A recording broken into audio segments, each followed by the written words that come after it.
السلام عليكم ورحمة الله تعالى وبركاته. دمان waxaan salaamayaa qaranka Jamhuuriyadda Soomaaliland, dawladda iyo shicib mid dalka jooga mid daafaca caalamka jooga. Halkan waxaan ku qabanayaa shir jaraa'id oo kooban oo daaran arrimo maalmahan soo kordhay oo runtii bulshada iyo qarannimada iyo jiritaanka iyo nabadgelyada intaba dhaawac ku ah. Magacaygu waa Cabdilaahi Maxamed Rooble. naanaystaydu waa Gabay Xariir. waxaan aad iyo aad uga xumahay in dulqaadkii iyo tudhaalihii iyo tanaasilkii dawladda Jamhuuriyadda Soomaaliland uu halis geliyo ammaankii bulshada iyo jiritaankii qaranka oo ay argagixisadu iyo kooxaha ixtisaamta iyo al-shabaabta itaalka daran leh ay soo xoogeystaan oo maalin walba halkay shalay joogeen ay ka soo durkaan. waxaan aad iyo aad arrintaa dhaliil ugu yeelayaa dawladda Jamhuuriyadda Soomaaliland oo loo baahan yahay inay kala saarto arrimaha masiiriga ah iyo xilkii loo igmaday ay ummaddan mas'uuliyadda ugu qaaday. waa nasiib darro gudoomiyaha ururka ixtisaan cadda gude inuu saamayn ku yeesho shirkii tala wadaag ee beelweynta habar jeclo oo uu ka dhex helo taageerayaal isaga la fakera. waa nasiib darro cuqaashi ka soo jeeda deegaanka aan u dhashay ee Inaaf Madoobe ee la shaqaynaya magaca qowlaysatada ah ee isirka daaroodka ee ciidamada madaniga ahi qaniimadii ay qabsadeen ku tilmaamay shufto iyagoo iska dhisaya cadowga ay u adeegayaan. waxaan leeyahay nimanka ciidamada madaniga ah ee beelweynta habar jeclo ku tilmaamay shuftada cadowgana siiyey magdhowga aqoontii iyo xilka ummadda u haysan iyo maskabkii aabeesha kula haydeen intiiba waa ka saqeyrteen. waxaan leeyahay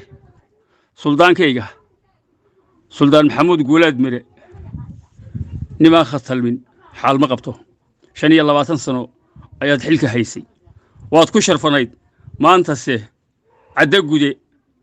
ayaa kaaga tallaabsaday dhiiqo, waad ku simbiriir xatay. insha Allah waxaan rajaynayaa inaad dib uga soo kabato. markaad ka hadlayso colaad indhul bahante lagu qaado waxaa ka mudnaan lahayd ilaa Laascaanood oo gobolka Sool ah ilaa Sanaag ilaa Soonabuu Hoodliyo Qorolugud inta u dhaxle waxa duulaan lagu yahay degaankii habar jeclo iyo dadkii aad xilka u haysay. waxaa maatadoodii la birbireynayaa oo mindi lagu googoynaya iyo maridoodii beelooyintii habar jeclay aad suldaanka u ahayd dhammaantood. waxaa ka mudnaan lahayd khudbadaada shalay ugu horreyn adigoo ku bilaaba tacsidooda intaa. waxaa mudnaan iyo sharaf mar labaad ku ahaan lahayd adigoo ciddaad u hadlaysay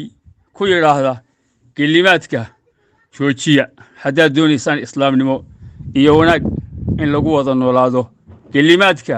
iyo duulaanka iyo dilka iyo dhiigga daadanaya joojiya, qaladkii aad gasheenna ka soo garbaxa. waxaan leeyahay waddadaasi suldaan tii aad lahayd maaha. waxaan baaq dheer iyo baaq dhowba u dirayaa dawladda Jamhuuriyadda Soomaaliland oo og al-shabaabta itaalka daran ee gobollada Jamhuuriyadda Soomaaliland ku dhex nool ee aan hubaysnayn ee magaca foojeriga sita ixtisaan la yiraahdo inay tallaabo sharciya ka qaado. haddii aanay xil iska saarin oo gacan bira aanay dawladdu ku qaban oo aanay waajibaadka ka saaran gudan bari marka qoriga lagala hor yimaado ee ay ku xoogeystaan dawladdu yaanay soo caban. waxaan ku soo gabagabeynayaa hadduu yahay cadda gude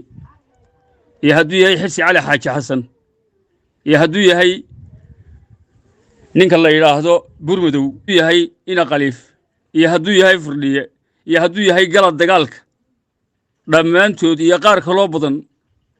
waa hoggaanada ururka ixtisaan waana al-shabaab aan hubaysnayn wakhti dheer ayay ku soo noolaayeen mandaqadan hase yeeshee may helin tamar iyo dhaqaale ay dad iyo dal iyo dawlad ku burburiyaan maanta waxay doonayaan inay kala dilaan bulshada Somaliland iyo xukuumadooda ay kala gooyaan halkaana ay ka samaystaan iyagu kooxo taabacsan hadhowna ay dib ugu celiyaan meel daran iyo reer muskood waxaan baaq dheer iyo baaq dhowba ku celinaya ciidamada beelweynta habar jeclo